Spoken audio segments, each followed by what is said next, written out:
Hey everyone, Fabio here and welcome to another game review where today we will be taking a look at Halo Infinite and see if it is worth your time or not. First of all, you don't have to listen to this review because you can right now play both the campaign and the multiplayer and have your own conclusions since the campaign is available on Game Pass and the multiplayer is free to play. And second of all, I'll try my best to talk about both the campaign and the multiplayer without spoiling anything from the story. So, with that said, let's get to it. After 6 years of waiting since Halo 5 Guardians, many exciting teasers since 2018, one quote unquote disappointing gameplay in 2020, as well as a lot of hype, excitement, curiosity, and worry of the fans, 343 Industries and Xbox Game Studios finally got to release the newest mainline Halo installment, Halo Infinite. And I just want to make it clear that what they achieved was almost a miracle, to be honest. And Halo Infinite is a game that returns to form as a true celebration of everything that is Halo, picking up all awesome elements from all the previous installments. But it also tries to bring some innovations to its mechanics so it can feel the same as the classic games but also different so it doesn't become a copy and paste from the Bungie games. When it comes to its story, Halo Infinite definitely shows that 343 has learned from its mistakes caused by what we had in Halo 5. Characters have a ton of development, you care about all slash or at least most of them, and even the enemy dialogues are just full of personality, probably being one of my favorite elements of the game. Of course, there's nothing in it that will make you cry or something like that, but it will certainly have moments that will make you feel like you are experiencing again the joy of playing Combat Evolved for the first time. The only bad thing about the story of Halo Infinite is that they make a ton of references and throwbacks of the previous games, including Halo 5's story, but they don't tell you what happened with certain characters from that game, and it certainly makes you have a ton of questions with no answer of it. Maybe they intend to show all of that in a future single player co-op expansion DLCs, since we know that they intend to make Halo Infinite a service game. But overall, what we got in terms of story is really well done, really well crafted, and a great first step for what they say is going to be a 10-year plan for the game. But what can you do in this game? Well, this is a Halo game, and with and it has an open world approach, and it definitely got us all thinking, how the hell are you going to design a Halo game which for the past 20 years has been about linear missions and then just make it open world? And here's what I came up with. The open world elements of the game, the exploration of Zeta Halo, is focused on secondary missions that you can do during the campaign, where those secondary missions are, in my opinion, very well thought out, so it makes sense with what is at stake during the campaign, like rescuing marines, hunt down banished assassins and elite soldiers, capture fobs, as well as invade and destroy enemy bases. So instead of something like in Fallout 4, where in the main mission you are looking for your son but you decide to plant crops and wait for them to grow so you can make everyone from your village happy, you are doing secondary stuff that actually matters in a way for your main objective in the game. When it comes to the main missions, most of them work exactly as we are used to play since Combat Evolved. Linear sections, but with way less limitations than we had before in Halo 5 and Halo 4. That meaning almost zero death barriers and invisible walls. And speaking of invisible walls, that's something that Halo Infinite nails really well. The sandbox and exploration are just key elements that makes you feel the same and improved freedom that you had in Halo Combat Evolved during its second mission. There's a lot of ways you can approach the situation and complete the missions, and it's just up to you to see what is the most fun for you.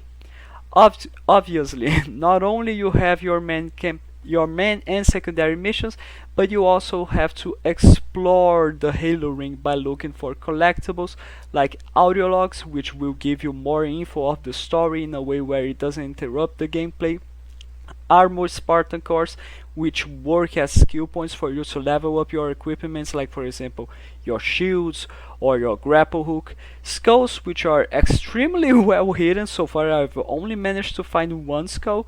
And multiple freebies like armor and weapon coatings, weapon charms, emblems for weapons, vehicles, and armor, and pose instances for your Spartan that you can use during the multiplayer.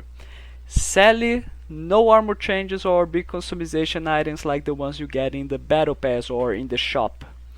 For what you heard so far, you can even think that the campaign has no downsides, but sadly I'm afraid that's not true at all, because not only we got no local and online co-op, but we are also not able to select a specific mission to replay, meaning that if you end up losing a skull in a specific linear mission, you are just not able to find it. You have to replay the whole campaign from the zero to be able to get it, to be able to go back to that specific mission so you can get the skull then.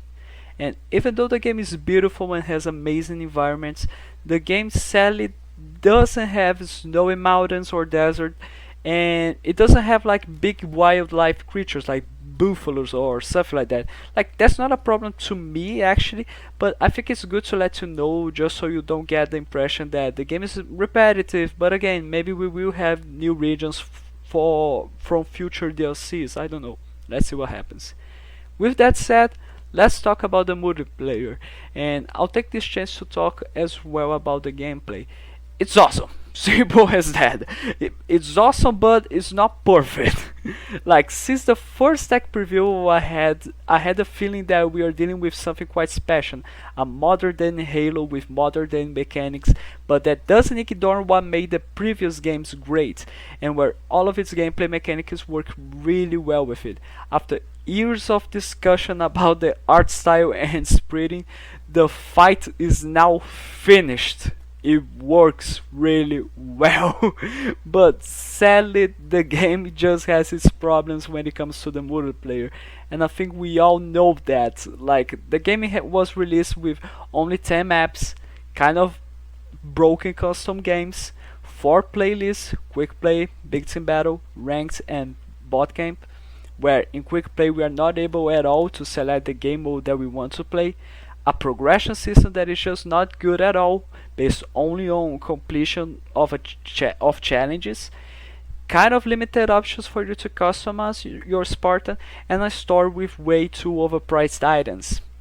I know that 343 has released some great updates for both progressions and bay lists, and that's great and all. It's just a really good step, but it's just annoying that after 6 years of feedback from Halo 5's launch cycle and 8 years of feedback from Halo Master Chief Collection, we still got a game with much less multiplayer content and a worse progression system than Halo Reach.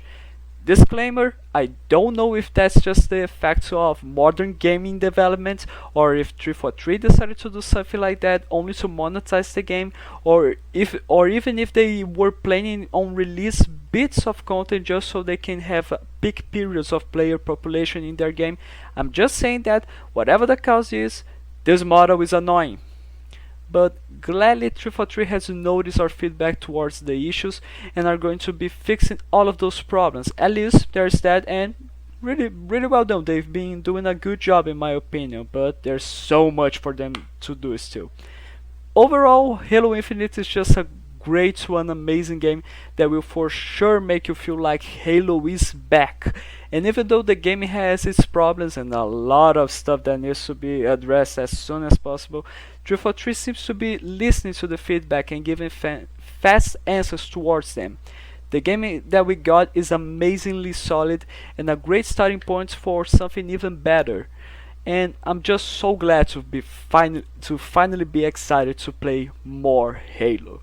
That's it for me today, guys. Thank you so much for watching these videos. Give us a like and a comment. Make sure to send us your feedback on what to improve, and make sure to check out all of our shows as well as our websites. Happy New Year, everyone. Bye bye.